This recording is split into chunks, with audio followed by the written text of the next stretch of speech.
Hello, bienvenue sur Élevage Passion Profonde, votre chaîne de partage d'idées et astuces de réussite en élevage. Je suis Zéphion Romain et c'est un réel plaisir de vous retrouver dans cette nouvelle vidéo. Alors, aujourd'hui, dans cette vidéo, nous allons parler des problèmes de fécondité en élevage de porc. Alors, si vous êtes éleveur de porc ou que vous souhaitez vous lancer en élevage de porc, je vous invite à regarder cette vidéo car vous serez certainement confronté aux problèmes que je vais résoudre dans cette vidéo. Alors, il m'est revenu à plusieurs reprises d'être sollicité pour des problèmes de fécondité en élevage de porc. Pour les cas de porc qui avaient des absences de retour des chaleurs ou alors tout simplement pour les cas des porcs qui ne présentaient tout simplement pas de chaleur. Alors, ceci est un thème qui sera davantage développé lors de notre formation qui aura lieu ce 25 mai. Donc, si vous n'avez pas encore réservé votre place pour cette formation, je vous conseille fortement de saisir une place à cette formation qui est très limitée car l'effectif à cette formation est très limité pour un meilleur rendement. Ceci est donc une partie de la formation que nous allons aborder à partir de ce 25 mai. Donc, pour avoir toutes les informations sur cette formation générale en élevage de porc, je vous invite tout simplement à me contacter ou à vous signaler en commentaire. Alors, en élevage des porcs, très souvent, vous serez confronté aux problèmes de fécondité. Alors, nous parlons de problèmes de fécondité ou d'infertilité lorsque nous sommes face à des porcs qui n'arrivent pas à se reproduire. Dans cette vidéo, je vais parcourir les 3 types de problèmes de fécondité que nous pouvons avoir en élevage de porc et surtout les solutions que vous avez pour sortir de ces problèmes de fécondité. Vous devez comprendre que lorsque vous engraissez votre porc, surtout pour ceux qui sont dans un système naisseur et engraisseur, lorsque vous engraissez votre porc, c'est pour pouvoir le reproduire. Car la reproduction est le processus de rentabilisation en élevage de porc. Donc, lorsque vous n'êtes pas capable de reproduire vos animaux, alors vous êtes en train de les engraisser tout simplement pour la perte. Donc, il est très important de savoir en avance quels sont les problèmes auxquels vous pouvez être confrontés pour vous qui souhaitez vous lancer dans le système reproducteur. Alors, en élevage de porc, nous avons 3 types de problèmes de fécondité. Des porcs qui ne présentent pas des chaleurs ou tout simplement qui ont des chaleurs faibles. Le deuxième cas de problème de fécondité que nous avons en élevage est celui des cuits qui n'ont pas de retour de chaleur après le sevrage. Et le problème de fécondité est celui des cuits qui sont victimes des avortements ou tout simplement des porcelets morts-nés.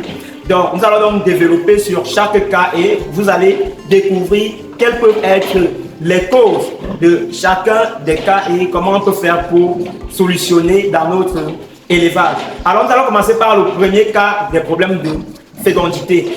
Le premier cas de problème de fécondité en élevage de porc est celui de l'absence des chaleurs ou des chaleurs faibles. Il peut donc arriver que les chaleurs s'avèrent trop faibles ou inexistantes. Dans ce cas-là, on parle des problèmes de fécondité chez les cochettes. C'est lorsque une cochette a atteint l'âge requis pour la présence des chaleurs et qu'elle ne manifeste pas des chaleurs ou tout simplement qu'elle manifeste des chaleurs faibles. Et dans ce cas-là, vous pouvez avoir une absence de chaleur ou une présence de chaleur faible au niveau des cochettes si celles-ci sont confrontées à des problèmes de santé, à des problèmes de retard de croissance ou à des problèmes de mauvaise alimentation ou tout simplement à des problèmes génétiques.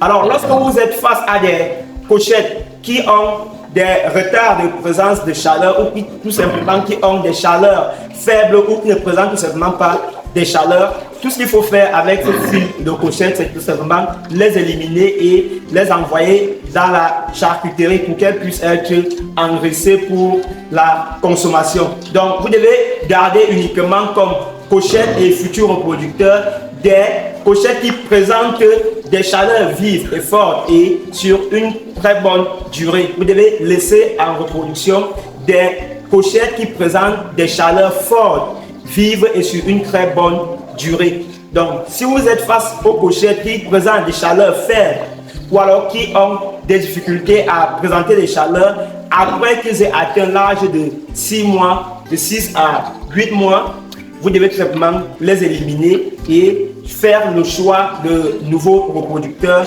pour votre espace de reproduction. Donc ça, c'est pour le premier cas des problèmes de fécondité. Alors, le second cas des problèmes de fécondité peut être ici celui des cuits. Il faut voir maintenant la nuance entre les cuits et les pochettes. Les pochettes, ici, ce sont des porcs qui n'ont pas encore atteint la maturité sexuelle et qui n'ont jamais été croisés. Là, il s'agit des pochettes. Et les cuits, ce sont des porcs femelles qui ont déjà mis bas et qui sont déjà utilisés pour la reproduction. Alors ici, on parle donc d'un second problème de fécondité au niveau des cuits, lorsque celles-ci, après le sevrage, n'ont pas eu de retour de chaleur dans les 15 jours qui ont suivi le sevrage. Et il y a plusieurs raisons qui peuvent justifier l'absence d'ostrus après le sevrage. Les ostrus ici, c'est la présence des chaleurs ou des retours de chaleur. Alors il y a plusieurs raisons qui peuvent donc justifier l'absence d'ostrus après le sevrage. Nous pouvons donc avoir le fait que la période de lactation a été beaucoup trop longue.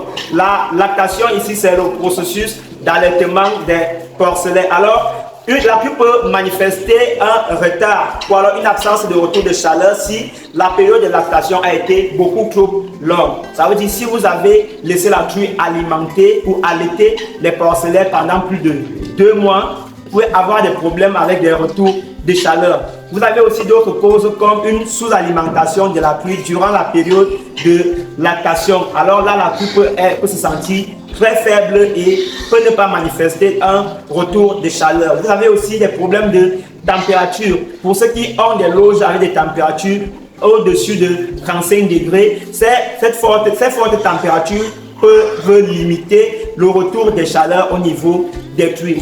Nous avons aussi l'absence de lumière du jour qui va aussi influencer le retour des chaleurs au niveau des truies sevrées. Alors, si vous n'arrivez pas à stimuler un retour de chaleur par les procédés pratiques que je vous ai donnés dans la vidéo, vous pouvez aussi opter pour un produit chimique en utilisant des hormones qui vont stimuler le retour des chaleurs. Et pour ça, vous devez tout simplement rencontrer un vétérinaire qui va vous conseiller les produits adéquats pour pouvoir stimuler le retour des chaleurs au niveau de vos truies sevrées. Finalement, il y a aussi le cas de la truie qu'on croyait en gestation car aucun retour de chaleur n'a été manifesté après la saillie. Et grande peut être notre surprise de constater que après avoir suivi le processus de gestation, celle-ci n'était finalement pas gestante. Alors ici, il peut s'agir du fait que la truie en question soit devenue stérile après la saillie ou tout simplement qu'elle a été victime d'un problème d'avortement ou alors que simplement elle a eu des morts-nés. Et dans ce cas, nous pouvons avoir plusieurs problèmes. Alors dans ce cas, nous avons plusieurs causes qui peuvent être à l'origine de ce phénomène. Alors si c'est un cas de stérilité tout simplement, il suffit de retirer la truie de la reproduction et de la remplacer. Et il peut aussi s'agir aussi d'un cas de maladie. Et les grandes maladies qui sont généralement à l'origine des cas d'avortement sont souvent la peste porcine et le rouget. Vous pouvez aussi avoir des cas d'avortement dus à une sous-alimentation de la truie durant le processus de gestation ou alors vous pouvez avoir aussi des cas d'avortement. Vous pouvez aussi avoir des cas d'avortement par des opérations de stress durant le processus de gestation. Nous retenons donc dans cette vidéo que nous avons 3 types de problèmes de fécondité en élevage de porcs. Les problèmes de fécondité liés aux pochettes, donc celles qui ne présentent pas des chaleurs ou qui ont des chaleurs faibles à la période où ils doivent présenter les chaleurs. Nous avons aussi les problèmes de retour de chaleur pour les truies qui ont été sevrées et qui ne présentent pas un retour de chaleur dans les 15 jours qui suivent le sevrage. Et nous avons comme 3e cas les problèmes de truies qu'on croyait gestantes mais qui finalement au bout de la gestation ne présentent pas l'arrivée des porcelets. Un problème de stérilité, un problème de mise bas précoce ou alors un problème de mort-né. Et ici, lorsque nous avons généralement les mises bas précoces, nous pouvons ne même pas nous rendre compte qu'il y a eu une mise bas précoce. Parce que pour la plupart des cas des mises bas précoces, la truie finit de manger les petits. Et lorsque vous allez arriver le matin, vous constatez, vous ne pourrez même pas imaginer qu'il y a déjà eu une mise bas et que celle-ci a mangé les petits. Donc voilà aussi pourquoi il faut redoubler d'attention lorsque vous suivez au processus de gestation. Alors c'était tout dans cette vidéo. J'espère que cette vidéo vous aura énormément appris à savoir davantage, à connaître davantage sur les problèmes de fécondité en élevage de porcs. Alors, je vous invite à me laisser vos avis en commentaire, à liker cette vidéo et surtout à la partager afin que ce contenu puisse aider d'autres personnes. Merci d'avoir suivi cette vidéo et à la prochaine.